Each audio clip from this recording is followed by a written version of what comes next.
नमस्कार, KNN city न्यूजच्या मराठी बुलेटिनमध्ये मी सुप्रिया आपल्या सर्वांचे स्वागत करते। बुलेटिन अगोदर सर्वप्रथम एक नजर टाकूया आजच्या मुख्य हेडलाईन्सवर।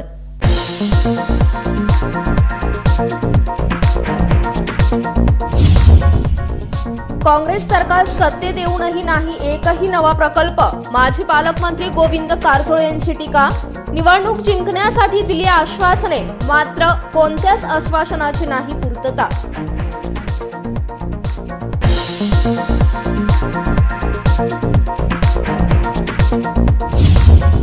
संसदेत घडलेल्या प्रकरणाबद्दल गृहमंत्री व पंतप्रधानांच्या नाहीत प्रतिक्रिया, त्यांनी खंतही व्यक्त केली नाही।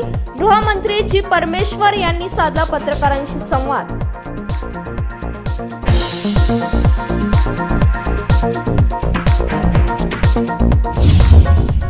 सुभाषनगर येथे बेळगाव आणि ग्रामीण जिल्ह्यातील भाजप कार्यालयाचे भूमिपूजन, भाजपाचे राज्याध्यक्ष BY विजेंद्र यांच्या हस्ते भूमिपूजन। चिकोडी बेळगाव हे आगामी काळात भाजपाचे प्रवेशद्वार बनले पाहिजे, विजेंद्र यांचे आव्हान।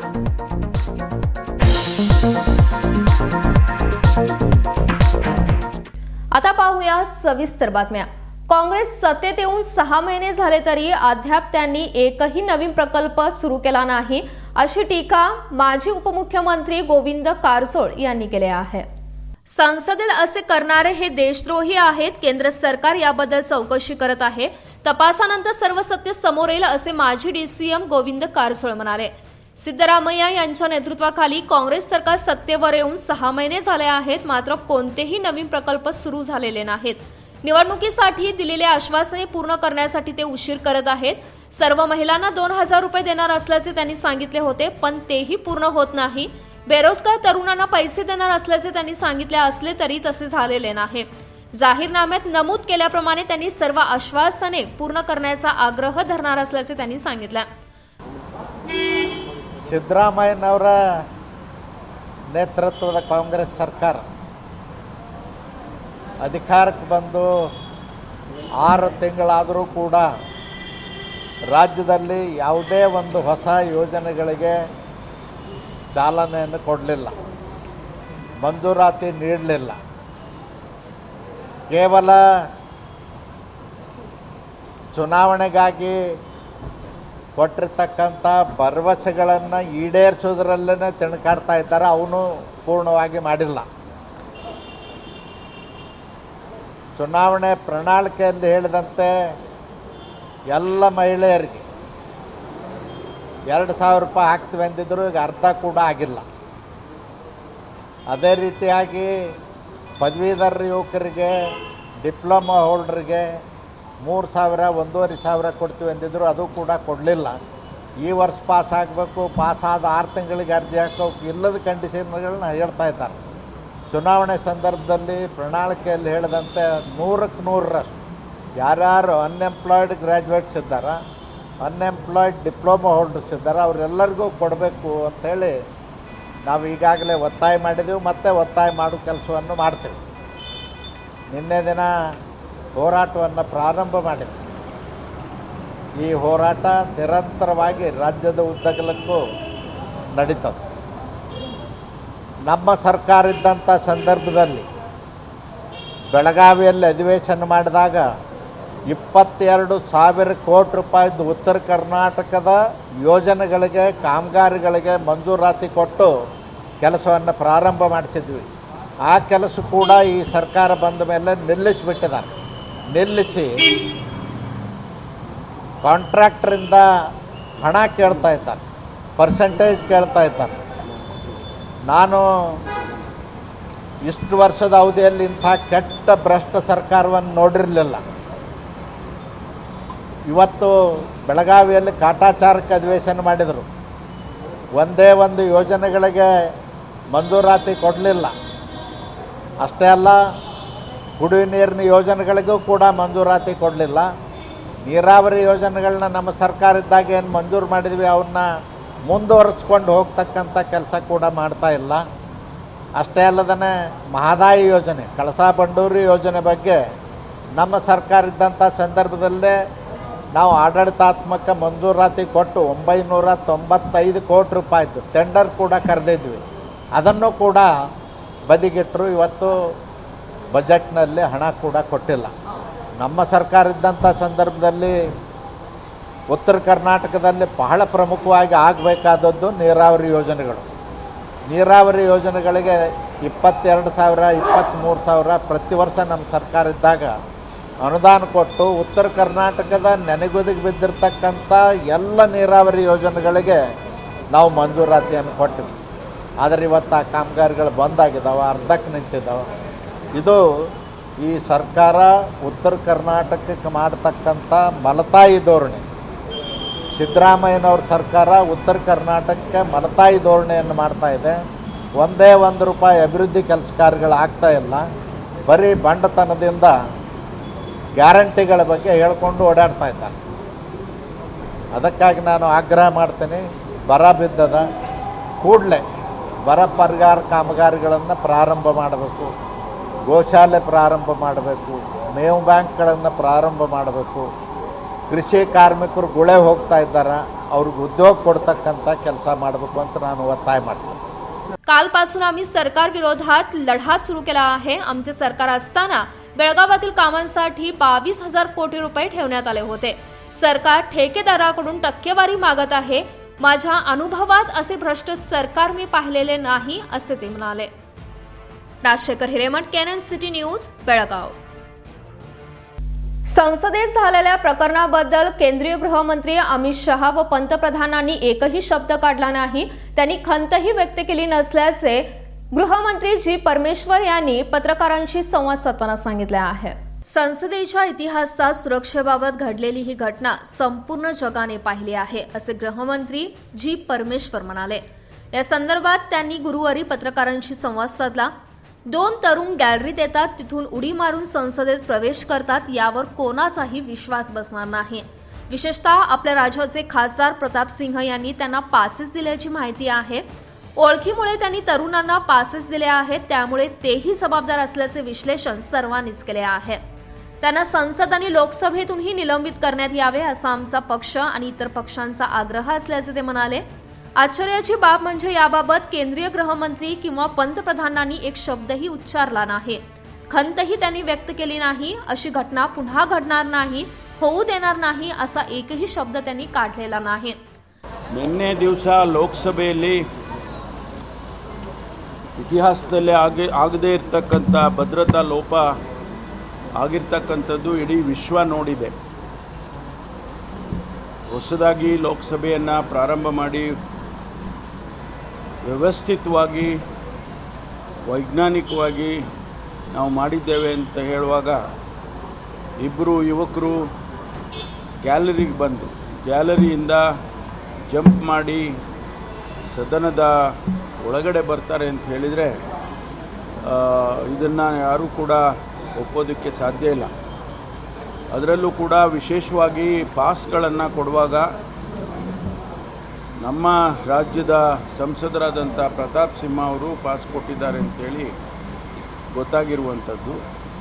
ಅವರು ಪರಿಚಯ ಇದ್ದು ಅವರು ಪಾಸ್ ಕೊಟ್ಟಿದ್ದಾರೆ.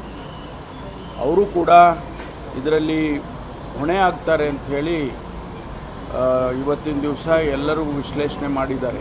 ಹಾಗಾಗಿ ಅವರನ್ನು ಕೂಡ ಅಲ್ಲಿ ಸಂಸತ್ತಿನಿಂದ ಲೋಕಸಭೆಯಿಂದ ಅವರನ್ನು ಸಸ್ಪೆಂಡ್ ಮಾಡಬೇಕು ಅಂಥೇಳಿ ಇವಾಗಲೇ ಒತ್ತಾಯ ನಮ್ಮ ಪಕ್ಷದವರು ಮಾಡಿದ್ದಾರೆ ಮತ್ತು ಬೇರೆ ಪಕ್ಷದವರು ಕೂಡ ಮಾಡಿದ್ದಾರೆ. ಆಶ್ಚರ್ಯ ಏನು ಅಂತೇಳಿದರೆ ಇದರ ಬಗ್ಗೆ ಗೃಹ ಮಂತ್ರಿಗಳಾಗಲಿ ಪ್ರಧಾನಮಂತ್ರಿಗಳಾಗಲಿ ಒಂದು ಮಾತನ್ನು ಕೂಡ ಇಲ್ಲಿಯವರೆಗೆ ಆಡಲಿಲ್ಲ, ವಿಷಾದವನ್ನು ವ್ಯಕ್ತಪಡಿಸಲಿಲ್ಲ. ಮುಂದೆ ಇಂಥ ಘಟನೆ ಆಗೋದಕ್ಕೆ ಬಿಡೋದಿಲ್ಲ ಅಂತ ಹೇಳಿ ಒಂದು ಹೇಳಿಕೆಯನ್ನು ಕೂಡ ಅವರು ಕೊಟ್ಟಿಲ್ಲ. ಹಾಗಾಗಿ ಇದರ ಬಗ್ಗೆ ಈಗಾಗಲೇ ನಮ್ಮ ಪಕ್ಷದ ಮುಖಂಡರು ಮತ್ತು ನಮ್ಮ ಪಕ್ಷದ ಅಧ್ಯಕ್ಷರು ಆಗಿರ್ತಕ್ಕಂಥ ಮಲ್ಲಿಕಾರ್ಜುನ್ ಖರ್ಗೆ ಅವರು ಈಗಾಗಲೇ ಅದನ್ನು ಪ್ರಸ್ತಾಪ ಮಾಡಿದ್ದಾರೆ. ನಾವೆಲ್ಲರೂ ಕೂಡ ಅದಕ್ಕೆ ಸಪೋರ್ಟಾಗಿ ಇದ್ದೇವೆ. ಇಲ್ಲಿ ನಮಗೆ ವಿಧಾನಸಭೆಯಲ್ಲಿ ಸುವರ್ಣಸೌಧದಲ್ಲಿ ಏನು ವಿಧಾನಸಭೆ ಅಧಿವೇಶನ ನಡೀತಾ ಇದೆ, ನಮ್ಮಲ್ಲಿಯೂ ಕೂಡ ಇಂಥ ಲೋಪಗಳು ಆಗಬಾರ್ದು ಅಂತ ಹೇಳಿ ನಾವು ಈಗಾಗಲೇ ಅದನ್ನು ಎಚ್ಚರಿಕೆ ವಹಿಸೋದಕ್ಕೆ ಎಲ್ಲ ರೀತಿಯ ಸೂಚನೆಗಳನ್ನು ನಾನು ಗೃಹ ಸಚಿವನಾಗಿ ನಮ್ಮ ಪೊಲೀಸ್ ಇಲಾಖೆಯವರಿಗೆ ಕೊಟ್ಟಿದ್ದೇನೆ. ಅಧಿವೇಶನದ ಒಳಾಂಗಣ ಮತ್ತು ಅದರ ಸುತ್ತಮುತ್ತ ಇರ್ತಕ್ಕಂಥ ಪ್ರದೇಶ ಸ್ಪೀಕರ್ಗೆ ಬರುತ್ತೆ. ಹಾಗಾಗಿ ಸ್ಪೀಕರ್ ಅವರ ಹತ್ರನೂ ಕೂಡ ಮಾತನಾಡಿ ಸ್ಪೀಕರ್ ಅವರಿಗೆ ಮತ್ತು ವಿಧಾನ ಪರಿಷತ್ತಿನ ಅಧ್ಯಕ್ಷರಿಗೆ ಅವ್ರಿಗೂ ಕೂಡ ಮಾತನಾಡಿ ಇಂತಹ ಯಾವುದೇ ಕರ್ತವ್ಯ ಲೋಪ ಆಗದಾಗೆ ನೋಡಿಕೊಳ್ಬೇಕು ಅಂತೇಳಿ ನಾವು ಚರ್ಚೆ ಮಾಡಿದ್ದೇವೆ. ಅದಕ್ಕೆ ಏನು ಬೇಕೋ ಅದನ್ನೆಲ್ಲ ಎಚ್ಚರಿಕೆಯನ್ನು ವಹಿಸ್ತೇವೆ.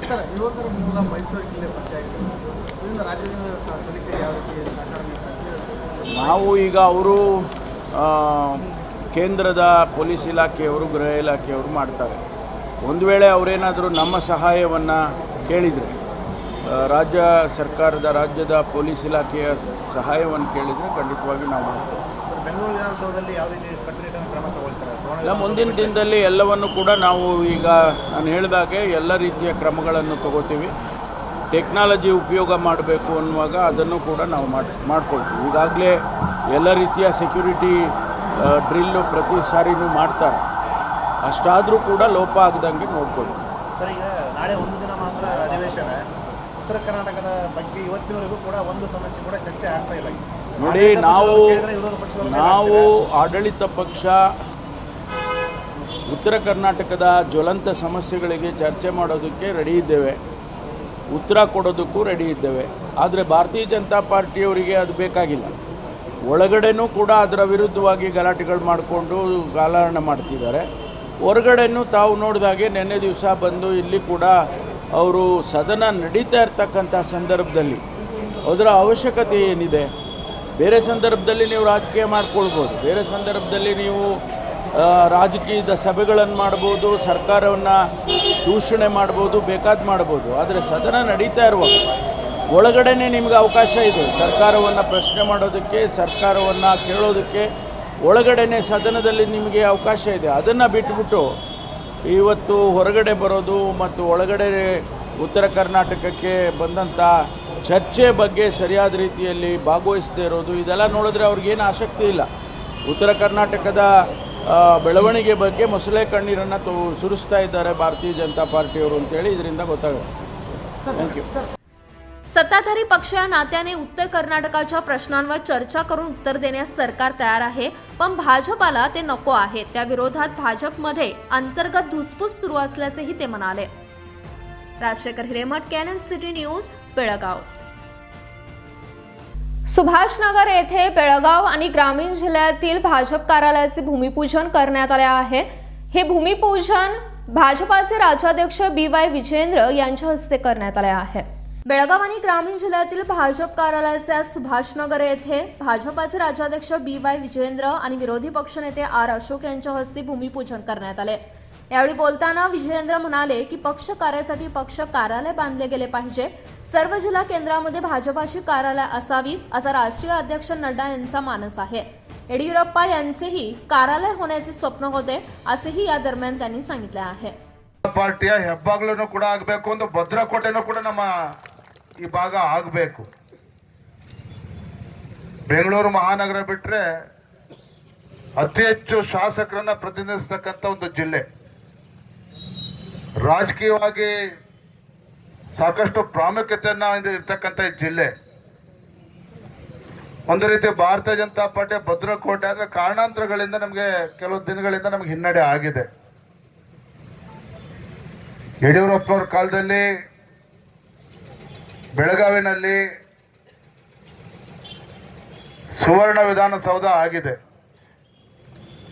ಮುಂದಿನ ದಿನಗಳಲ್ಲಿ ನಮ್ಮ ಎಲ್ಲ ಪಕ್ಷದ ಅಧ್ಯಕ್ಷರು, ಪಕ್ಷದ ಎಲ್ಲ ಹಿರಿಯ ಮುಖಂಡರೆಲ್ಲ ನೇತೃತ್ವದಲ್ಲಿ ಮುಂದಿನ ದಿನಗಳಲ್ಲಿ ಬೆಳಗಾವಿ ಮತ್ತು ಚಿಕ್ಕೋಡಿ ಭಾರತೀಯ ಜನತಾ ಪಾರ್ಟಿಯ ಒಂದು ಇತಿಹಾಸದ ಪುಟಗಳಲ್ಲಿ ಸುವರ್ಣಾಕ್ಷರದಲ್ಲಿ ಬರೆದಿಡ್ತಕ್ಕಂಥ ಒಂದು ಭದ್ರ ಬುನಾದಿ ಆಗಬೇಕು ಈ ಭಾಗದಲ್ಲಿ ಅಂತೇಳಿ ಈ ಸಂದರ್ಭದಲ್ಲಿ ಹೇಳುತ್ತಾ ತುಂಬ ಸಂತೋಷ ಆಗಿದೆ. ಇವತ್ತು ಒಂದು ಕಡೆ ಅಧಿವೇಶನ ನಡೀತಾ ಇದೆ, ರಾಜ್ಯದ ಜ್ವಲಂತ ಸಮಸ್ಯೆಗಳ ಬಗ್ಗೆ ನಮ್ಮೆಲ್ಲ ವಿರೋಧ ಪಕ್ಷದ ವಿಪಕ್ಷ ನಾಯಕರು, ಎಲ್ಲ ನಮ್ಮ ಶಾಸಕರುಗಳು ವಿಧಾನಸಭೆ ವಿಧಾನ ಪರಿಷತ್ನಲ್ಲಿ ಬಹಳ ಸಕ್ರಿಯವಾಗಿ ಎಲ್ಲರೂ ಕೂಡ ತೊಡಗಿಸ್ಕೊಂಡಿರ್ತಕ್ಕಂಥ ತಾವು ನೋಡಿದಿರಿ.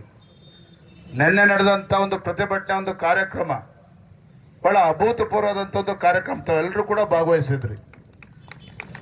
ಮಾಧ್ಯಮದವ್ರು ಇಲ್ಲೇ ಇದ್ದಾರೆ. ನೇರವಾಗಿ ಹೇಳಬೇಕು ಅಂತ ಹೇಳಿದ್ರೆ ಕಳೆದ 1.5 ವರ್ಷದಲ್ಲಿ ಎಲ್ಲ ಬೆಳಗಾವಿ ಚಿಕ್ಕೋಡಿ ಎಲ್ಲ ಮಹಾನ್ ನಾಯಕರುಗಳು ಕೂಡ ಒಂದೇ ವೇದಿಕೆಯಲ್ಲಿ ಬಂದಿದ್ರು.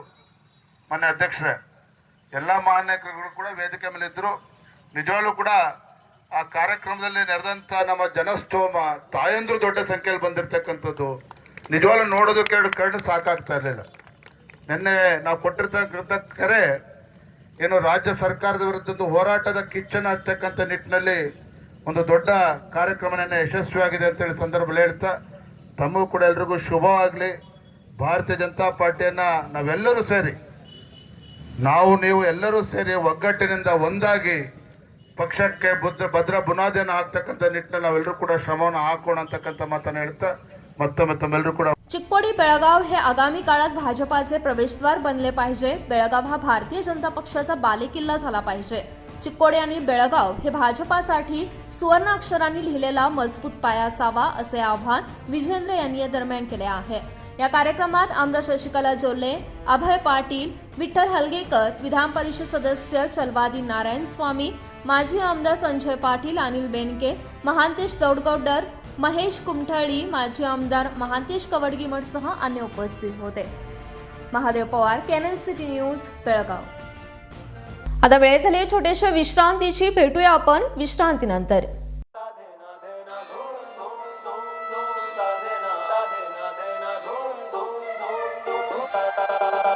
है रंग है रंग है रंग तुम्हारी आने से खिल उठा है मन में धूम धूम धूम धूम ताने ना.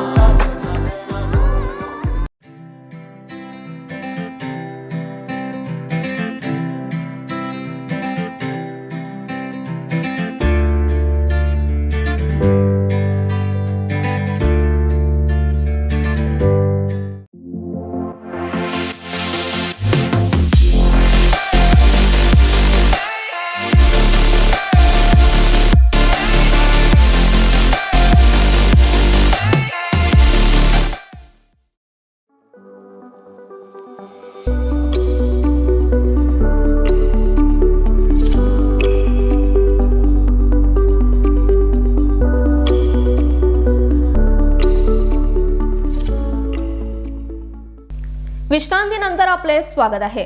कर्नाटक मध्यप्रेमी संघटनेच्या कार्यकर्त्यांनी एकूण 20 मागण्या पूर्ण करण्यासाठी त्यांनी सुवर्ण सौध येथे आंदोलन छेडून कामगार मंत्री संतोष लाड यांना निवेदन सादर केले आहे. विविध 20 मागण्यांसाठी कर्नाटक मध्यप्रेमी संघटनेच्या कार्यकर्त्यांनी गुरुवारी सुवर्ण सौधजवळ आंदोलन करून कामगार मंत्री संतोष लाड यांना निवेदन दिले. कामगार मंडळाच्या म्हणण्यानुसार मध्यप्रेमींसाठी कल्याण निधीची स्थापना करून वार्षिक उत्पन्नाचे 10% रक्कम कल्याण निधीत हस्तांतरित करण्यात यावी. मध्यप्रेमींसाठी कॉर्पोरेशन बोर्ड स्थापन करून इतर कर्जाची सोय करावी. घराची सुविधा सरकारने उपलब्ध करून द्यावी आणि मद्य सेवनामुळे एखाद्या व्यक्तीचा मृत्यू झाल्यास त्यांच्या कुटुंबियांना 10 लाख आणि विवाह सोहळ्यासाठी 2 लाख रुपये शासनाने द्यावेत. सरकारने दारूच्या किमती वाढवताना दारू असोसिएशनच्या सभासदांना विश्वासात घेऊन दरवाढ करावी व बार व रेस्टॉरंटमध्ये दर्जेदार खाद्यपदार्थ उपलब्ध करून द्यावेत. सरकारने दारूच्या बाटलीची MRP किंमत ठरवावी असा आदेश काढावा अशी मागणी या दरम्यान करण्यात आली आहे.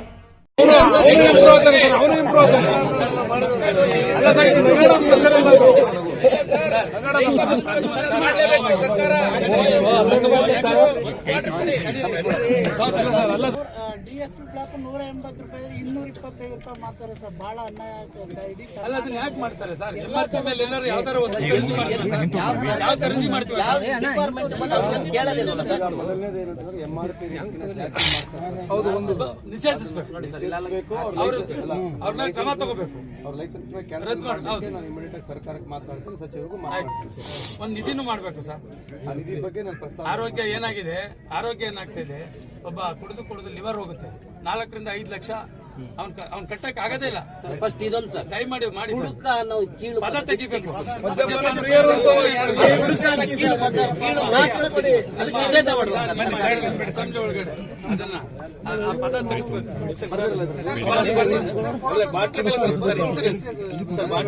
ನಿಮ್ ಕೈ ಮುಗಿದಿ ಸರ್, ಆಧಾರ್ ಕಾರ್ಡ್ ಲಿಂಕ್ ಮಾಡಿಸಿ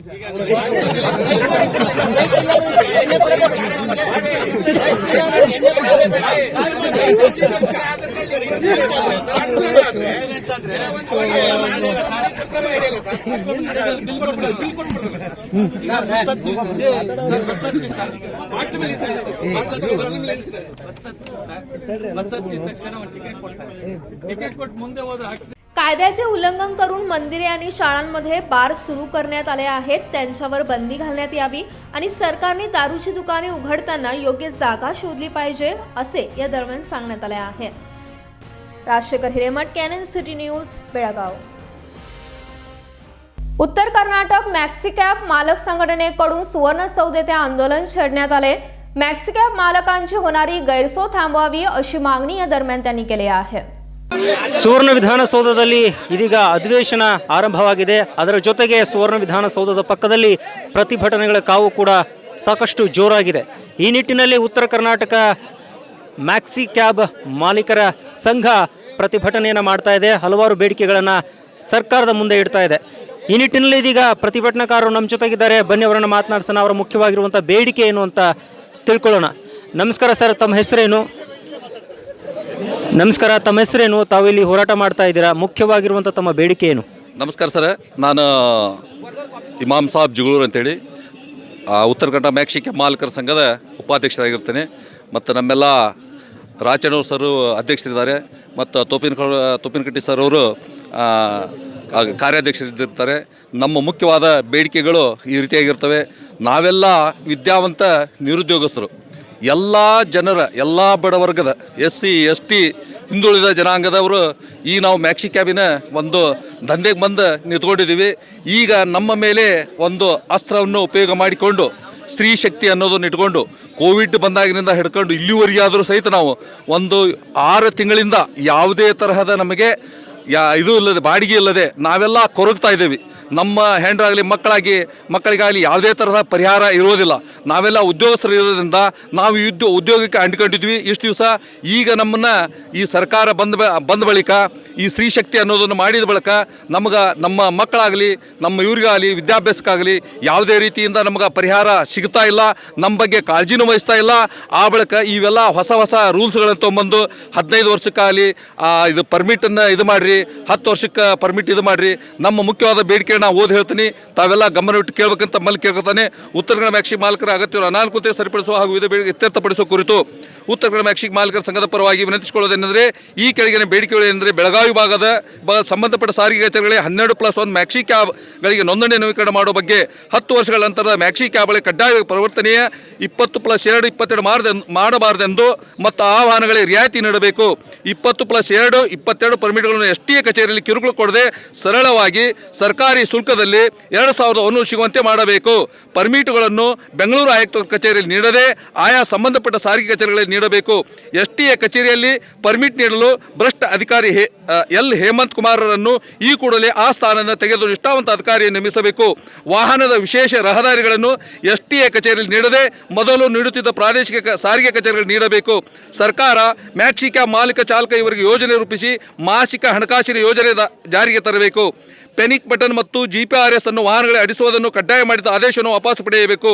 ಸರ್ಕಾರ ಮ್ಯಾಕ್ಸಿ ಕ್ಯಾಬ್ ಚಾಲಕರ ಮಕ್ಕಳಿಗೆ ಶಿಕ್ಷಣ ಮತ್ತು ವಸತಿ ಸೌಕರ್ಯ ವಿಶೇಷ ಯೋಜನೆ ಜಾರಿಗೆ ತರಬೇಕು. ಕೋವಿಡ್ನಿಂದ ಮತ್ತು ಸರ್ಕಾರದ ಶಕ್ತಿ ಯೋಜನೆಯಿಂದ ಮ್ಯಾಕ್ಸಿ ಕ್ಯಾಬ್ ಮಾಲಕರು ನಷ್ಟದಲ್ಲಿದ್ದು ಸರ್ಕಾರ ಈ ಕೂಡಲೇ ತೆರಿಗೆ ವಿನಾಯಿತಿ ನೀಡಬೇಕು. ಈ ಬೇಡಿಕೆಗಳು ಅದೇ ರೀತಿ ತಿದ್ದುಪಡಿ ತಂದು 10 ವರ್ಷ ಮೇಲ್ಪಟ್ಟ ಹಳೆಯದಾದ ಮ್ಯಾಕ್ಸಿ ಕ್ಯಾಬ್ ವಾಹನಗಳ ರಾಜ್ಯಾದ್ಯಂತ ರಹದಾರಿ ಕೊಟ್ಟಂಥ ರೀತಿಯಲ್ಲಿ ಜಿಲ್ಲಾ ಪರ್ಮಿಟ್ಗಳು ನೀಡಿ ಅದನ್ನು ಪ್ರಾದೇಶಿಕ ಕಚೇರಿಯಲ್ಲಿ ಪಡೆಯಲು ಅನುಕೂಲ ಮಾಡಿಕೊಡುವಾಗಿ ವಿನಂತಿ. ಈ ಕೂಡಲೇ ಸರ್ಕಾರ ಹಳೆಯ 10 ವರ್ಷ ಮೇಲ್ಪಟ್ಟ ವಾಹನಗಳಿಗೆ 20+2 ಪರಿವರ್ತನೆ ಮಾಡದೆ ಅದಕ್ಕೆ ಜಿಲ್ಲಾದ್ಯಂತ ಮಾತ್ರ ಓಡಿಸಲು ಮತ್ತು ತೆರಿಗೆಯಲ್ಲಿ ವಿನಾಯಿತಿ ಪರ್ಮಿಟ್ ನೀಡಬೇಕಾಗಿ ವಿನಂತಿ ಪೂರ್ವಕ ಕೇಳಿಕೊಳ್ಳುತ್ತೇವೆ. ಇಷ್ಟು ನಮ್ಮ ಅಂದರೆ ಈಗ ತಮ್ಮ ಅಭಿಪ್ರಾಯ ಏನು ಅಂತಂದರೆ, ಈ ಉಚಿತ ಬಸ್ ಸೇವೆಯನ್ನು ಕೊಟ್ಟಿರೋದು ತಮಗೆ ಸಾಕಷ್ಟು ತೊಂದರೆ ಆಗ್ತಾ ಇದೆ, ತಮ್ಮ ಆರ್ಥಿಕ ಆರ್ಥಿಕ ವ್ಯವಸ್ಥೆ ಮೇಲೆ ತಮಗೆ ಕುಟುಂಬ ನಿರ್ವಹಣೆಗೆ ಕಷ್ಟ ಆಗ್ತದೆ ಅಂತ? ಭಾಳ ಕಷ್ಟ ಆಗ್ತಾ ಇದೆ ಸರ್. ಈ ಸ್ತ್ರೀ ಶಕ್ತಿ ತಂದ ಬಳಿಕ ನಮಗೆಲ್ಲ ಸಾಕಷ್ಟು ನಮ್ಗೆ ದುಡ್ಡು ಮಿಲ್ದಂಗೆ ನಮ್ಮ ಮನೆ ಬಾಲ್ದಾಗ ನಿಂತ್ಕೊಂಡು ಟ್ಯಾಕ್ಸ್ ಕಟ್ಲಾರ್ದಂಗೆ ಅವಳ ಸಾಕಷ್ಟು ಇನ್ಶೂರೆನ್ಸ್ ಸುದ್ಗ 1 to double ಮಾಡಿದ್ದಾರೆ. ಸ್ಪೇರ್ ಪಾರ್ಟ್ಸಿನ ರೇಟ್ ಸುದ್ಗ ಸಾಕಷ್ಟು ಆಗಿದ್ದಾವೆ. ಟೈರಿನ ರೇಟ್ಗಳು ಎಲ್ಲ ನಾವೆಲ್ಲ ಏನು ಇದು ಮಾಡ್ತಾಯಿದ್ವಿ, ನಿರ್ವಹಣೆ ಮಾಡ್ಲಿಕ್ಕೆ ಭಾಳ ಕಷ್ಟ ಆಗಿಬಿಟ್ಟು ಸರ್. ಈ ಡ್ರೈವರ್ ಕಿನ್ನರ್ಗಳಿಗೂ ಸುದ್ಗ ಪಗಾರ ಕೊಳ್ಳೋದಂಗೆ ಅವರು ನಿರುದ್ಯೋಗಸ್ಥರಾಗಿ ನಮಗೆ ಬೇರೆ ಯಾವುದೇ ಕೆಲಸ ಬರಂಗಿಲ್ಲ ಸರ್. ಇದಕ್ಕೊಂದು ಅವಲಂಬನೆ ಆಗಿ ನಾವೆಲ್ಲ ಭಾಳ ಕಷ್ಟದೊಳಗದೆ ಸರ್. ನಮ್ಮ ಅಧಿಕಾರಿಗಳಾಗಿರ್ಬೋದು, ಸಚಿವರಾಗಿರ್ಬೋದು, ಇಲ್ಲಿಗೆ ಬಂದು ತಮ್ಮನ್ನ ಭೇಟಿ ಮಾಡಿದಾರ, ತಮ್ಮ ಮನವಿಯನ್ನ ಕೇಳಿಸ್ಕೊಂಡಿದಾರ, ಯಾವ ರೀತಿ ಸ್ಪಂದಿಸಿದ್ದಾರೆ? ಇನ್ನೂವರೆಗಾದರೂ ಇನ್ನೂ ಬಂದಿಲ್ಲ ಸರ್. ಯಾವುದೇ ನಮ್ಮ ಮನವಿಯನ್ನು ಇನ್ನೂ ಅವ್ರಿಗೆ ಅರ್ಪಿಸಿಲ್ಲ, ಇನ್ನೂರು ಬಂದಿಲ್ಲ. ದಯವಿಟ್ಟು ಅವ್ರು ಬಂದು ನಮ್ಮ ಮನವಿಯನ್ನು ಅರ್ಪಿಸಿ ತಮ್ಮ ಮುಖಾಂತರ ನಮ್ಗೆ ಇದು ಅನುಕೂಲ ಮಾಡಿಕೊಡ್ಬೇಕು, ನಮ್ಗೆ ನ್ಯಾಯ ಒದಗಿಸ್ಕೊಡ್ಬೇಕು ಅಂತ ತಮ್ಮಲ್ಲಿ ಕೇಳ್ಕೊಳ್ತಾನೆ ಸರ್. ಒಂದು ವೇಳೆ ತಮ್ಮ ಬೇಡಿಕೆ ಆದಷ್ಟು ಬೇಗನೆ ಈಡೇರದೆ ಹೋದರೆ ಸರ್ಕಾರಕ್ಕೆ ತಮ್ಮ ಎಚ್ಚರಿಕೆ ಯಾವ ರೀತಿಯಾಗಿರುತ್ತೆ ಅಂತ? ಏನು ಸರ, ಈಗ ನಾವು ಮುಂದಿನ ದಿನಮಾನಗಳ ಹಾಂ ಕೇಳಿ ಈ ಅಕಸ್ಮಾತ್ ನಮ್ಮ ಬೇಡಿಕೆಗಳನ್ನ ಸರ್ಕಾರ ಈಡೇರಿಸಲಿಲ್ಲ ಅಂದ್ರೆ ಎಲ್ಲ ನಮ್ಮ ಉತ್ತರ ಕರ್ನಾಟಕದ ಎಲ್ಲ ಮ್ಯಾಕ್ಸಿ ಕ್ಯಾಬ್ 6,000 ಮ್ಯಾಕ್ಸಿ ಕ್ಯಾಬ್ ಅದಾವು. 6,000 ಮ್ಯಾಕ್ಸಿ ಕ್ಯಾಬ್ಗಳನ್ನೆಲ್ಲ DC ಆಫೀಸ್ ಮುಂದೆ ಹಚ್ಚಿ ಏನ್ರಿ ಎಲ್ಲ 6,000 ಗಾಡಿಗೆ 18,000 ಮಾಲಕ, ಚಾಲಕ ಮತ್ತು ನಿರ್ವಾಹಕ ಆಕಾರ ಅವರಿಗೆಲ್ಲ ಉದ್ಯೋಗ ಕೊಡಬೇಕು. ಆ ಗಾಡಿ ರೊಕ್ಕನೂ ಸರ್ಕಾರನ ತುಂಬಬೇಕು, ಬ್ಯಾಂಕಿಂದ ಅವರ ತುಂಬಬೇಕು, ಮತ್ತು 18,000 ಮಂದಿಗೆ ಅವರ ಉದ್ಯೋಗ ಕೊಡಬೇಕು. ಇಲ್ಲಾಂದ್ರೆ ನಾವು ಎಲ್ಲ ಗಾಡಿಗಳನ್ನ DC ಆಫೀಸ್ ಮುಂದೆ ಹಚ್ಚಿ ಉಗ್ರ ಹೋರಾಟ ಮಾಡ್ತೇವೆ. ರಸ್ತಾ ರೋಕ ಮಾಡೋಕ್ಕೂ ಅಡ್ಡಿ ಇಲ್ಲ, ಏನು ನಾವೆಲ್ಲ ಮಾಡೋರನ್ನ. ಯಾಕಂದ್ರೆ ಈಗ 1988ರಿಂದ ನಾವು ಇಲ್ಲಿವರೆಗೆ ಎಷ್ಟು ಉತ್ತಮವಾಗಿ ಸಾರಿಗೆ ಸೇವೆ ಕೊಟ್ಟೆವು, ಅದು ಯಾರಿಗೂ ತೊಂದರೆ ಇಲ್ಲ ಕೊಟ್ಟೆವು. ಆ ಬಸ್ಗಳು ಸ್ಟ್ರೈಕ್ ಆದಾಗ ಅವಾಗ ಗಾಡಿ ಕೊಡ್ರಿ ಅಂತೇಳಿ ಸಾರಿಗೆ ಅಧಿಕಾರಿಗಳು ಹೇಳಿದಾಗ ನಾವು ಸಾಕಷ್ಟು ಗಾಡಿ ಕೊಟ್ಟೆವು, ಅದು ಮನೆಗೆ ಅನುಕೂಲ ಮಾಡೋಕ್ಕೆ. ಇದುವರೆಗೆ ನಾವು ಯಾವುದೂ ಪಬ್ಲಿಕ್ ಸಾರ್ವಜನಿಕ ಏನೂ ತೊಂದರೆ ಆಗದಂಗೆ ನಾವು ನಡ್ಕೊಂಡಿದ್ದೆವು. ಈಗ ಇತ್ತಿತ್ತಲಾಗಿ 2021 ಮೇ 5ನೇ ತಾರೀಕಿನಿಂದ 28/5ರಿಂದ ಈಗ ಪರ್ಮಿಟ್ಗಳ 21 ಸೀಟ್ ಮಾಡಿರಿ, 12+1 ಇಲ್ಲ ಅಂತಾರೆ. ಮಾಡಿದವ್ರ ಅವಾಗಿಂದ ಇಲ್ಲಿ ಮಟ್ಟ ಗಪ್ಪ ಕುಂತರು. ಈಗ ಫೆಬ್ರವರಿ 2023ರಿಂದ ಎತ್ತ ಎಲ್ಲ ಗಾಡಿಗಳು ಪಾಸಿಂಗ್ ಮಾಡೋದು ಬಂದ್ ಮಾಡ್ಯಾರ. ಈಗ ಉತ್ತರ ಕರ್ನಾಟಕದಾಗ ಪ್ರೇಕ್ಷಣೀಯ ಸ್ಥಳಗಳು ಕಮ್ಮಿ ಇದಾವೆ, ದಕ್ಷಿಣ ಕರ್ನಾಟಕದಾಗ ಪ್ರೇಕ್ಷಣೀಯ ಸ್ಥಳಗಳು ಭಾಳ ಇದಾವೆ. ಇರೋದ್ರಿಂದ ಅವ್ರಿಗೆ 22 ಸೀಟಿಂದ ಮಾಡಿವ್ರಿಗೆ ಟೂರ್ ಮಾಡೋಕೆ ಅನುಕೂಲ ಐತಿ. ನಮಗೆ ಇಲ್ಲಿ ಯಲ್ಲಮ್ಮನಗುಡ್ಡ, ಸೊಗಲ, ಕೊಲ್ಲಾಪುರ ಈ ಕೆಲವು ಸಣ್ಣ ಪುಟ್ಟ ದೇವಾಲಯಗಳು ಬಿಟ್ಟು ಯಾವಿಲ್ಲ. ಈ ಗಾಡಿ ಒಳಗೆ 12+1 ಪರ್ಮಿಟ್ ಕೊಟ್ಟರೆ ನಮ್ಮ ಜನರಿಗೆ ಇಲ್ಲೇ ಪ್ರವಾಸ ಮಾಡೋಕ್ಕೆ ಅನುಕೂಲ ಐತಿ. ಅದಕ್ಕೆ ದಯಮಾಡಿ 12+1 ಅಂದರೆ 12+1 ಆಸನದನ್ನ ಪರ್ಮಿಟ್ ಕೊಡಬೇಕು. ಅದು ಕೊಡಲಿಲ್ಲ ಅಂದ್ರೆ ನಾವು ಉಗ್ರ ಹೋರಾಟ ಮಾಡ್ತೀವಿ. ಅಷ್ಟೇ ಅಲ್ಲ, ನಮ್ಮ ಡ್ರೈವರ್, ಕಿನ್ನರ್, ಮಾಲಕರೆಲ್ಲ ನಾವು ವಿಷ ತೊಗೊಂಡು ಸಾಯು ಪೈ ಬಂದೈತಿ. ಲಾಸ್ಟ್ ಖರೀದ ಅದೇ ಪಾಳ್ಯಕ್ಕೆ ಬರ್ತೀವಿ. खादरवाडी येथील शेतकऱ्यांना फसवून दक्षिणच्या आमदारांनी शेतकऱ्यांची हडप केलेली जमीन ही शेतकऱ्यांच्या नावे करावी अशी मागणी करून खादरवाडी ग्रामस्थांनी जिल्हाधिकारी कार्यालयावर मोर्चा काढला होता. बेळगाव दक्षिणच्या आमदारांनी खादरवाडी येथील शेतकऱ्यांना फसवून हडप केलेली जमीन पूर्ववत संबंधित शेतकऱ्यांच्या नावे करण्यात यावी अशी मागणी संतप्त खादरवाडी वासियांनी धडक मोर्चाद्वारे जिल्हाधिकाऱ्यांकडे केली आहे. श्रीराम सेना हिंदुस्थानचे अध्यक्ष व महाराष्ट्र एकीकरण समितीचे नेते रमाकांत कोंडुस्कर, सामाजिक कार्यकर्ते सुजित मुळगुण, शेतकरी नेते राजू मर्वे आदींच्या नेतृत्वाखाली खादरवाडी वासियांनी उपरोक्त मागणीसाठी जिल्हाधिकारी कार्यालयावर धडक मोर्चा काढला. सदर मोर्चामध्ये खादरवाडी येथील गावकरी व शेतकऱ्यांसह बहुसंख्येने सहभागी झालेल्या शेतकरी महिला साऱ्यांचेच लक्ष वेधून घेत होत्या. जिल्हाधिकारी कार्यालयाबाबत मोर्चाची सांगता झाल्यानंतर त्या ठिकाणी जोरदार निदर्शने करून बेळगाव दक्षिणच्या आमदारांचा तीव्र निषेध करण्यात आला. यावेळी रमाकांत कोंडुस्कर यांनी अन्यायग्रस्त शेतकऱ्यांच्या वतीने त्यांची व्यथा मांडून निवेदन सादर केले. जिल्हाधिकाऱ्यांच्या सहाय्यकांनी निवेदनाचा स्वीकार करून योग्य ती कार्यवाही करण्याचे आश्वासन दिले. या संदर्भात प्रसिद्धी माध्यमांशी बोलताना रमाकांत कोंडुस्कर यांनी खादरवाडी येथील शेतकऱ्यांच्या नावे असलेली जमीन दक्षिणच्या आमदारांकडून कशा प्रकारे हडपण्यात आली आहे याची माहिती दिली. त्याचप्रमाणे येत्या महिन्याभरात विक्री करार रद्द करून संबंधित जमीन पूर्ववत शेतकऱ्यांच्या नावे न केल्यास तीव्र आंदोलन छेडण्यात येईल असा इशाराही त्यांनी दिला आहे. खादरवाडी गावामधली जमीन 42 एकर जमीन जी रैतांच्या हातामध्ये होती. शेकडो वर्ष ते रहित बांधव त्या ठिकाणी कसत होते आणि काही कालांतरानंतर पटवर्धन सरकारनं ती जमीन जे शेतकरी कसतात त्यांना देऊ केली आणि दिली देखील, परंतु जवळजवळ 350 कुटुंबांच्या नावावरती खरेदी करण्यासाठी वेळ लागत असल्या कारणानं पटवर्धन सरकारने गावातील 5-7 पंचांच्या नावानं ती जमीन केली आणि ती जमीन 7 पंचांच्या नावानं केल्यानंतर त्याच्यातले काही जण वारल्यानंतर त्यांचा त्या ठिकाणी वारसा देखील झाला आणि वारसा झाल्यानंतर ह्या दक्षिणच्या आमदारानं त्याच्यातल्या काही लोकांना पकडून दडून ती जमीन डायरेक्टरित्या खरेदी केली गेली।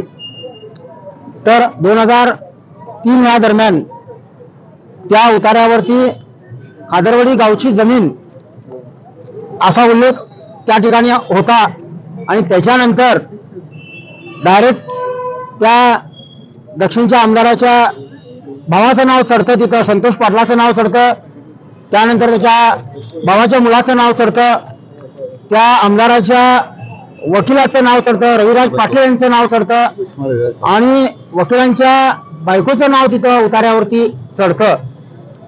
खरं म्हटलं तर ह्याच्यामध्ये इतका मोठा गौडबंबाल केलेला आहे की ह्या गोरगरीब शेतकऱ्याला खोटं नोटीस देण्यात आलं बुडाचं, आणि बुडाचं खोटं नोटीस दिल्यानंतर त्यावेळेला नसलापुरे कमिशनर होते आणि खोटी नोटीस शेती ॲक्विजिशन करणाराची दिली गेली आणि ताबडतोब हे काही त्या गावातील दलाल, या आमदाराचे दलाल, सर्वात प्रथम तो विशाल पाटील असेल, विशाल धामणेकर पाटील, महादेव शिवणगेकर, हे असे काही दलाल त्या ठिकाणी त्या अभय पाटलांना सोडला आणि ती जमीन 13,50,000 एकराप्रमाणे ती जमीन यांना जबरदस्ती पैसे देण्यात आले।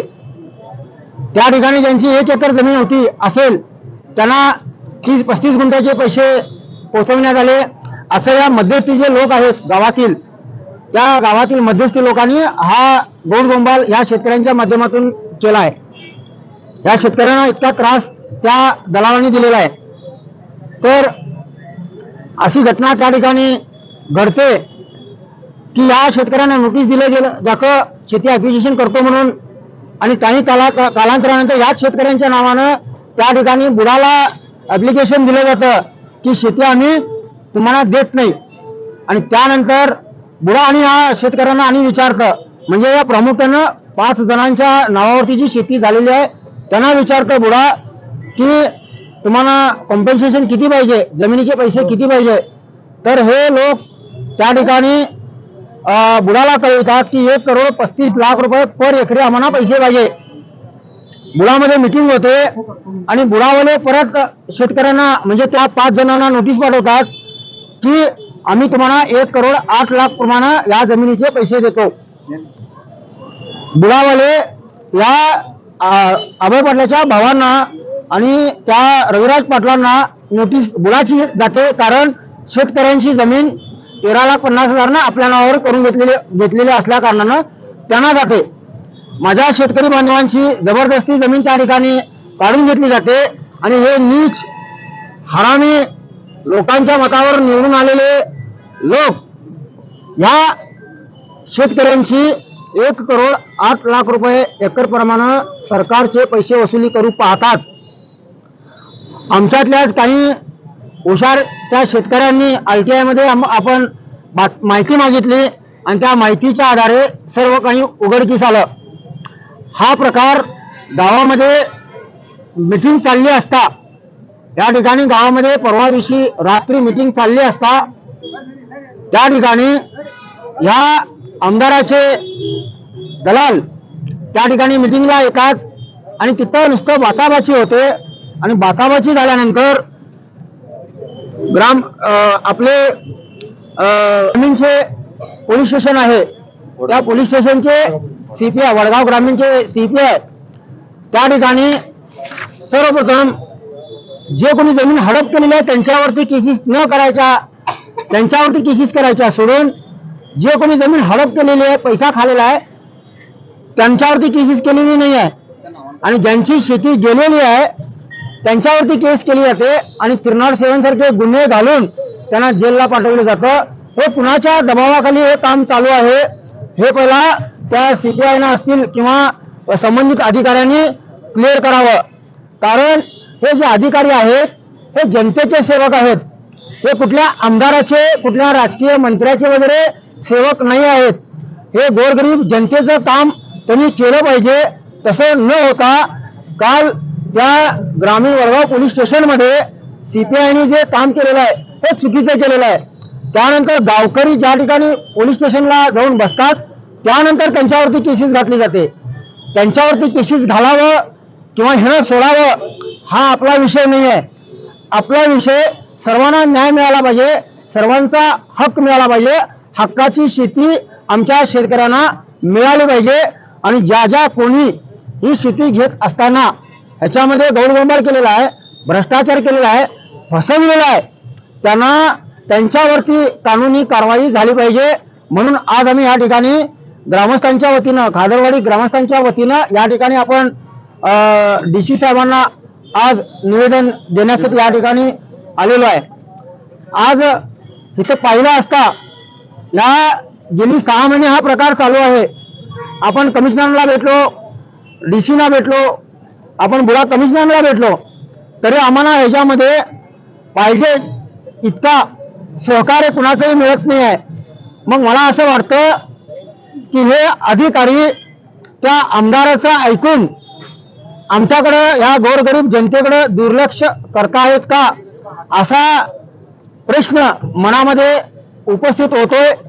माझी तुमच्या माध्यमातून अधिकाऱ्यांना विनंती आहे, मग ते पोलीस अधिकारी असतील, DC साहेब असतील किंवा बुडा कमिशनर असतील, ह्यांनी ह्याच्यामध्ये जातीनं लक्ष घालून जी गोरगरीब शेतकऱ्यांची जमीन त्या ठिकाणं जो संतोष पाटील असेल, रविराज पाटील असतील आणि त्यांच्या मंडळी त्यांच्या नावानं झालेली जमीन आहे ती त्वरित त्यांचं खरेदीपत्र ह्या DCनी रद्द करावं आणि ज्या आमच्या शेतकऱ्यांच्या नावानं जशी होती तशी जमीन करावी असं निवेदन आम्ही या ठिकाणी DC साहेबांना देण्यासाठी आलोय. हे आपलं 1 महिन्यामध्ये काम आम्ही DC साहेबांना 1 महिन्याचा अवधी देतोय. हे काम 1 महिन्याच्या आत झालं पाहिजे, नाहीतर उग्र आंदोलन आम्ही हाती घेऊन आपण हे केल्याशिवाय गप बसणार नाही. Mahadev Pawar, canon city news, Belgaum. आता पुन्हा एकदा वेळ झाली छोट्याशा विश्रांतीची. भेटूया आपण विश्रांतीनंतर. होटल आदर्श पैलेस, लजीज खाने के साथ यहाँ है बेहतरीन रूम्स, रहने के लिए स्टैंडर्ड रूम्स और सूट रूम्स, साथ ही साथ मौजूद है कई सारी क्वालिटियों से भरपूर स्टैंडर्ड डिलक्स रूम्स और डिलक्स सूट रूम्स। लग्जरियस लाइफ का अनुभव लेना है तो एक बार अवश्य भेंट दें।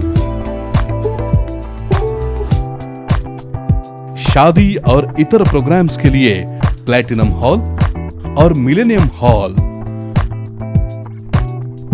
Hotel Adarsh palace, Lingaraj college के पास, college road, Belgaum.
Got a present surprise. कौन है? अरे वो मेरी फ्रेंड आरती है। तेरी शादी तो अटेंड नहीं कर पाई, लेकिन सोचा मिल लूं। वैसे जीत कहाँ है? वो अंदर है, बैठो ना। वाओ जया, बहुत सुंदर लग रहा है। वैसे सच कहूं, तुम्हारी पर्सनालिटी पे जज रहा है। आखिर चॉइस किसकी है? थैंक्स। अच्छा, तो कर्टन्स की तारीफ कर रही हो? अमरकौन कर्टन एंड फर्निशिंग। यहाँ है नए लुक, कलर और स्ट्रक्चर के बेहतरीन कर्टन फर्निशिंग की वैरायटी, जो आपके घर और ऑफिस की शान बढ़ाए। अमरकौन कर्टन एंड फर्निशिंग, खडे बाजार, बेलगावी। विश्रांतीनंतर पुन्हा एकदा आपल्या सर्वांचे स्वागत आहे। अनाथ वृद्धावर समाजसेविका माधुरी जाधव पाटील यांनी अंत्यसंस्कार केले आहेत। एका अनाथ वृद्धावर समाजसेविका माधुरी जाधव यांनी अंत्यसंस्कार केले आहेत। गेल्या काही महिन्यांपासून खासबाग येथील निराधार केंद्रामध्ये राहत असलेले अशोक बडिगेर वय 60 हे मूळचे इचलकरंजी या गावचे होते। त्यांचे अल्पशा आजाराने निधन झाले आहे। अशोक यांच्यावर गेल्या काही दिवसांपासून सरकारी रुग्णालयात उपचार सुरू होते, यावेळी त्यांचा मृत्यू झाला आहे। ही माहिती निराधार केंद्रातील संयोजक रावसाहेब शिरहट्टी यांनी समाजसेविका माधुरी जाधव यांना कळवले। यानंतर माधुरी जाधव यांनी सदाशिवनगर येथील स्मशानभूमीमध्ये त्यांच्या अंत्यसंस्काराची व्यवस्था करून स्वतः त्यांनी अशोक यांच्यावर अंत्यसंस्कार केले। अशोक हे प्राइम ग्रुप या ठिकाणी सिक्युरिटी गार्ड म्हणून काम करत होते। यावेळी कंपनीचे मालक संकेत पाचुपते आणि आश्रम मधील सदस्य या दरम्यान उपस्थित होते। महादेव पवार, केएनएससीटी न्यूज, बेळगाव। शासनाने विविध मागण्या पूर्ण कराव्यात या मागणीसाठी ग्रामपंचायत स्तरावरील प्रमुख पुस्तक लेखक व संसाधन व्यक्तींनी सुवर्णसौध येथे आंदोलन छेडून आपली मागणी पूर्ण करण्याची सरकारकडे त्यांनी विनंती केली आहे। शासनाने विविध मागण्या पूर्ण कराव्यात या मागणीसाठी ग्रामपंचायत स्तरावरील प्रमुख पुस्तक लेखक व स्थानिक संसाधन व्यक्तींनी बेळगाव सुवर्णसौध समोर भव्य आंदोलन केले। यावेळी प्रसारमाध्यमांशी बोलताना केंद्रीय अध्यक्ष रुद्रम्मा या दरम्यान म्हणाले की कर्नाटक राज्य राष्ट्रीय उपजीविका अभियानाने ग्रामपंचायत स्तरावर बचत गटांची एक संघटना स्थापन केली असून ते सरकारच्या महत्त्वाकांक्षी प्रकल्पांवर अतिशय यशस्वीपणे काम करत आहेत। ग्रामपंचायत स्तरावरील खातेवही लेखक आणि स्थानिक संसाधन व्यक्तींचे किमान मासिक वेतन 20,000 रुपये वाढवण्यात यावे आणि स्थानिक संसाधन व्यक्तींसाठी 15,000 मानधन वाढवून सर्व जिल्ह्यांसाठी समान वेतन श्रेणी देण्यात यावी अशी मागणी या दरम्यान करण्यात आली आहे। त्याचप्रमाणे एसआय आणि पीएफ प्रदान केले पाहिजेत असेही या दरम्यान सांगण्यात आले। ಎಲ್ಲಿಗೆ ಎಲ್ಸಿಎಫ್ಗಳು ಮತ್ತು ಎಲ್ಲ ಸಖಿಯರಿಗೆ ಒಂದು ಹೋರಾಟವನ್ನು ಹಮ್ಮಿಕೊಂಡಿದ್ದೀವಿ। ಹೋರಾಟದ ಬೇಡಿಕೆಗಳೇನು ಅಂತಂದರೆ ನಮ್ಮ ಗೌರವಧನವನ್ನು ಕನಿಷ್ಠ ವೇತನವನ್ನಾಗಿ ಹೆಚ್ಚಿಗೆ ಮಾಡಿರಿ ಅಂತೇಳಿ ನಮ್ಮ ಮೊದಲನೇ ಬೇಡಿಕೆ ಇಟ್ಟಿದ್ದೀವಿ। ಮತ್ತು ID ಕಾರ್ಡು ಯೂನಿಫಾರ್ಮನ್ನು ಕೊಡ್ರಿ ಅಂತೇಳಿ ಒಂದು ಬೇಡಿಕೆಯನ್ನು ಇಟ್ಟಿದ್ದೀವಿ। ಜೊತೆಗೆ ನಮ್ಮ ರಕ್ಷಣೆಗಾಗಿ, ನಮ್ಮ ಸಂಸಾರದ ರಕ್ಷಣೆಗಾಗಿ ESI PF ಅನ್ನು ಸಹ ನಮಗೆ ಕೊಡಬೇಕು ಅಂತೇಳಿ ಬೇಡಿಕೆಯನ್ನು ಇಟ್ಟಿದ್ದೀವಿ। ಸುಮಾರು ಗ್ರಾಮ ಪಂಚಾಯಿತಿಗಳಲ್ಲಿ CAF ಬಂದಿಲ್ಲ ಅಂದರೆ ನಾವು ಗೌರವಧನ ಈಗ ಹಾಲಿ ಏನು ಅಂತಿದ್ದೀವಿ ಅದನ್ನು ತಗೊಳ್ಳೋದಕ್ಕೆ ಆಗೋದಿಲ್ಲ। ಅದಕ್ಕೆ CAF ಅನ್ನು ಬಿಡುಗಡೆ ಮಾಡಿರಿ ಮತ್ತು 3 ವರ್ಷದ ನಂತರ ಒಕ್ಕೂಟದಿಂದ ಏನು ಗೌರವಧನ ತಗೊಂತಿದ್ದೀರಾ ಅದನ್ನು ತಗೊಂತಾ ಇದ್ದೀವಿ, ಅದನ್ನು ಸ್ಟಾಪ್ ಮಾಡಿ ನಮಗೆ ವೇತನವನ್ನಾಗಿ ಸರ್ಕಾರ ನೇರವಾಗಿ ನಮ್ಮ ಖಾತೆಗಳಿಗೆ ಜಮಾ ಮಾಡಲಿ ಅಂತಕ್ಕಂಥ ಒಂದು ಬೇಡಿಕೆಯನ್ನು ಇಟ್ಟಿದ್ದೀವಿ। ನಾವೀಗ ಆಲ್ರೆಡಿ ಹಲವಾರು ಇಲಾಖೆಗಳ ಕರ್ತವ್ಯಗಳನ್ನು ನಿರ್ವಹಿಸ್ತಾ ಇದ್ದೀವಿ। ಆ ಎಲ್ಲ ಕರ್ತವ್ಯಗಳಿಗೆ ಇವರು ಯಾವುದೇ ರೀತಿಯ ಗೌರವಧನ ಕೊಡಲ್ಲ। MBKಗಳಿಗೆ 5,000, LCRPಗಳಿಗೆ 2,500, ನಮ್ಮ ಸಖಿಯರಿಗೆ 3,500 ಕೊಡ್ತಿದ್ದಾರೆ। ತುಂಬ ಹೀನಾಯವಾದ ಗೌರವಧನ ಇದು। ಅದಕ್ಕೆ ನಮ್ಮ ಗೌರವಧನ ಹೆಚ್ಚಿಗೆ ಮಾಡಿರಿ ಅಂತೇಳಿ ನಾವು ಮೊದಲನೇ ಆದ್ಯತೆಯಾಗಿ ಗೌರವಧನವನ್ನು ಕನಿಷ್ಠ ವೇತನವನ್ನಾಗಿ ಕೊಡ್ರಿ ಅಂತೇಳಿ ನಾವು ಮೊದಲನೇ ಆದ್ಯತೆಯನ್ನು ಇಟ್ಟಿದ್ದೀವಿ ಸರ್। ಯಾವುದೇ ಸೇವೆಗೆ, ಸರ್ಕಾರಿ ಸೇವೆಗೆ ಕನಿಷ್ಠ ವೇತನವನ್ನು ಕಾಯಂಗೊಳಿಸಿದೆ ಸಿದ್ದರಾಮಯ್ಯ, ಅದಕ್ಕೆ ಅದ್ರ ಕಡೆ ಸರ್ಕಾರದ ಗುರುತಿಗೆ ಏನಾದರೂ ಮಾತಾಡೋದು? ಎಲ್ಲ ಮಂತ್ರಿಗಳಿಗೂ, ಎಲ್ಲ ಸಚಿವರಿಗೂ, ಎಲ್ಲ MLAಗಳಿಗೂ ನಾವು ಮನವಿಗಳನ್ನು ಎಲ್ಲ ಜಿಲ್ಲಾದ್ಯಂತ ಕೊಟ್ಟಿದ್ದೀವಿ, ನಮ್ಮ ಗೌರವಧನವನ್ನು ಹೆಚ್ಚಿಗೆ ಮಾಡಿರಿ ಅಂತೇಳಿ। ಈ ಹಿಂದೆ ಚುನಾವಣೆಗನ್ನ ಮುಂಚೆ ನಮಗೆ ಈ ಒಂದು ಪ್ರಣಾಳಿಕೆ ಕೊಟ್ಟರು, ನಮ್ಮ ಸರ್ಕಾರ ನಿಮ್ಮ ಜೊತೆಗಿದೆ, ನಿಮ್ಮ ಗೌರವಧನವನ್ನು ಹೆಚ್ಚಿಸುವಲ್ಲಿ ನಾವು ಪಾತ್ರ ವಹಿಸ್ತೀವಿ ಅಂತೇಳಿ ಹೇಳಿದ್ರು। ಸರ್ಕಾರ ಬೇರೆ ಬೇರೆ ಫ್ರೀ ಯೋಜನೆಗಳನ್ನು ತಂದ್ರೆ ಹೊರತು ಸರ್ಕಾರದ ಪರವಾಗಿ ಕೆಲಸ ಮಾಡ್ತಕ್ಕಂಥ ನಮ್ಮ MBK LCRPಗಳಿಗೆ, ನಮ್ಮ ಸಖಿಯರಿಗೆ ಗೌರವಧನವನ್ನು ಹೆಚ್ಚಿಗೆನೂ ಮಾಡಲಿಲ್ಲ, ಕನಿಷ್ಠ ವೇತನ ಮಾಡ್ತೀವಿ ಅಂತ ಏನು ಕೂಡ ಹೇಳಿರಲಿಲ್ಲ। ಈಗ ಬಂದಂತಹ ನಮ್ಮ ಕೌಶಲ್ಯಾಭಿವೃದ್ಧಿ ಇಲಾಖೆ ಸಚಿವರಾಗಿರ್ತಕ್ಕಂಥ ಶ್ರೀಯುತ ಡಾಕ್ಟರ್ ಶರಣಪ್ರಕಾಶ ಪಾಟೀಲ್ರವರು ನಾವು ನಿಮ್ಮ ಬೇಡಿಕೆನ ಈಡೇರಿಸ್ತೀವಿ ಅಂತಕ್ಕಂಥ ಭರವಸೆಯನ್ನು ಕೊಟ್ಟು ಹೋಗಿದ್ದಾರೆ. ನಾವು ಕಾಯ್ತೀವಿ. ಅವ್ರ ಬೇಡಿಕೆ ಈಡೇರಿಸಲಿಲ್ಲ ಅಂತಂದರೆ ಇದಕ್ಕಿಂತ ಉಗ್ರ ಹೋರಾಟವನ್ನು ನಾವು ಬೆಂಗಳೂರಿನ ಫ್ರೀಡಂ ಪಾರ್ಕಲ್ಲಿ ಹಮ್ಮಿಕೊಬೇಕು ಅಂತ ನಿರ್ಧಾರವನ್ನು ಸಹ ತಗೊಂಡಿದ್ದೀವಿ. ಜೊತೆಗೆ ಈ ಎಲ್ಲ ಏನು ಸಿಬ್ಬಂದಿಗಳಿದ್ದಾರೆ ಇದಕ್ಕಿಂತ ಒಂಟು ಡಬ್ಬಲ್ ಆಗುತ್ತದು. ಅವರು ಒಂದು ಸಭೆ ಕರಿತೀವಿ, ನಾವು ತೀರ್ಮಾನ ತಗೊಂತೀವಿ ಅಂತ ಹೇಳಿದ್ದಾರೆ. ಈಗ ಆಲ್ರೆಡಿ ನಾವೆಲ್ಲ ಕಡೆ ಕೆಲಸವನ್ನು ಸ್ಟಾಪ್ ಮಾಡಿದ್ದೀವಿ. ಅವ್ರನ್ನ ನಮ್ಮ ಬೇಡಿಕೆಗಳಲ್ಲಿ ಒಂದಾದರೂ ಈಡೇರಿಸಿಲ್ಲ ಅಂದರೆ ಇದು ಖಂಡಿತ ಸ್ಥಗಿತ ಆಗುತ್ತೆ ಕೆಲಸ.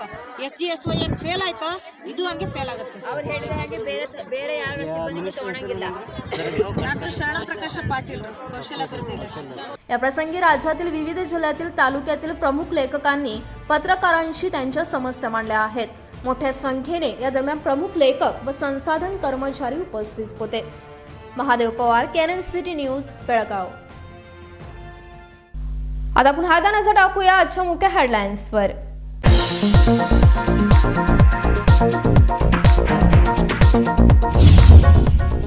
काँग्रेस सरकार सत्तेत येऊनही नाही एकही नवा प्रकल्प. माजी पालकमंत्री गोविंद कारजोळे यांची टीका. निवडणूक जिंकण्यासाठी दिली आश्वासने, मात्र कोणत्याच आश्वासनाची नाही पूर्तता.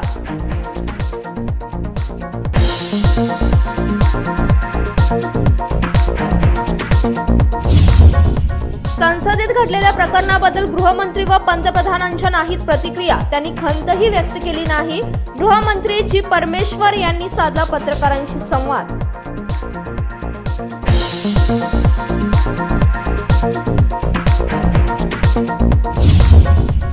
सुभाषनगर येथे बेळगाव आणि ग्रामीण जिल्ह्यातील भाजप कार्यालयाचे भूमिपूजन. भाजपाचे राज्याध्यक्ष BY विजेंद्र यांच्या हस्ते भूमिपूजन.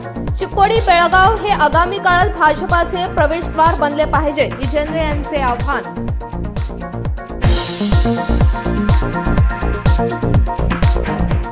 आता वेळ झाली इथंच थांबण्याची. तुम्ही पाहत रहा केएनएन सिटी न्यूज मराठी.